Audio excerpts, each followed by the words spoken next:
This first question, Leonard, is from Mark from New Jersey.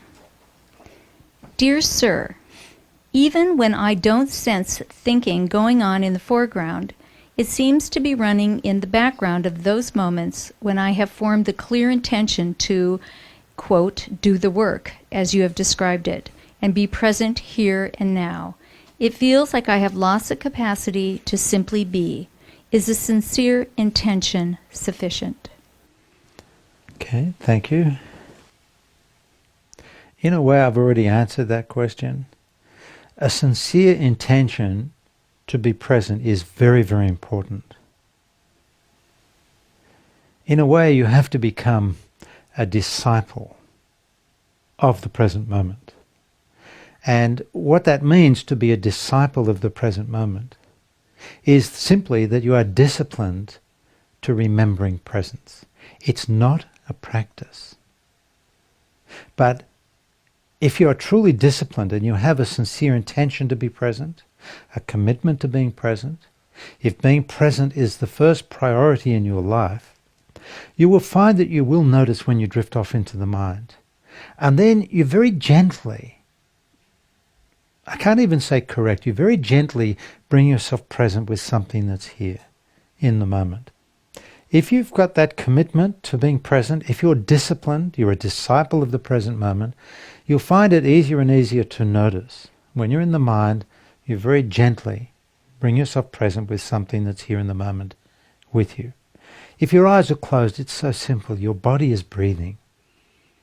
It's the closest thing to you to be present with, your body breathing. There's no effort, there's no practice. It's not a meditation, it's beyond meditation. You're just present with the body breathing. If you absolutely must call it a meditation, call it a presence meditation. It doesn't really matter what you call it. You're just present with your body breathing. Or you're present with the sound you hear in each moment. Or you're present with the feeling of air upon your face, or the chair against your back. You're just present with what is here. Your eyes are closed. If a thought arises, no problem.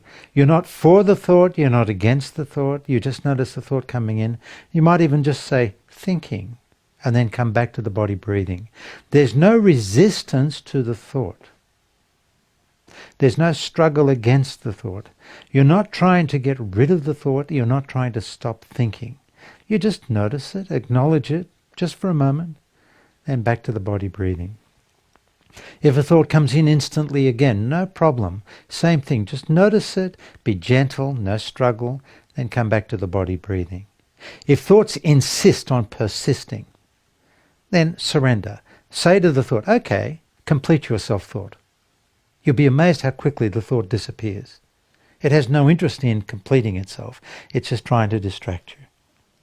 And it wins when you struggle against the thought, or when you get involved in the story the thought is trying to drag you into.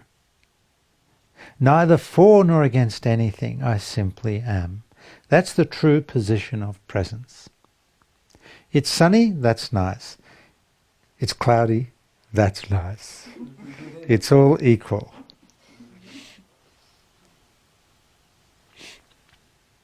Now, that's with your eyes closed. You're just present with what is here. If feelings arise, no problem. Feel the feeling. If it's sadness, let the tears flow. Who cares? Just be present with the tears, present with the feeling. If it's anger, let it express for a moment and then don't get caught in the story and then come back to your body breathing. The sound you hear. It's really simple. One of the hardest things to get past is this idea of spiritual practice. Now, I don't want to be negative here because there is a place for spiritual practice. We've been meditating for centuries. There's a place for that. But there comes a point where even spiritual practice is transcended to come into the deepest levels of pure presence. There's no practice.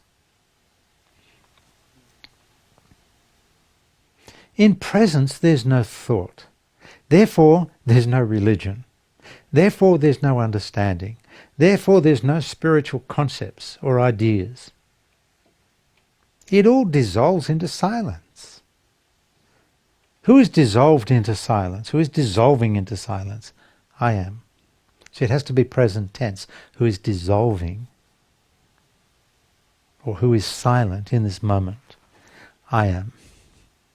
Thou art. Whenever I say I am, I don't mean to speak of this being here. I am, it's the I am of me that is indistinguishable from the I am that thou art. There's only one I am. Eternal, silent presence, pure consciousness. I am that. I am. Thou art that.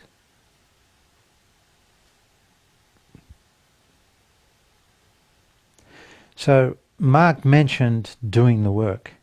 Doing the work comes second. That's the second step, doing the work. First, presence. It's only from presence that you can do the work. Doing the work is step 2. And doing the work is bringing conscious awareness to all the ways you're pulled out of presence involuntarily. All the ways the ego subtly manipulates you within the story. Who you've become on this long journey through time and separation. Bringing conscious awareness to all the repressed feelings, allowing them to complete their journey within you, through you. How you lose yourself in others. This is doing the work, but it's pointless doing the work unless first you're present. So focus Mark first on being present. And the rest will come quite easily.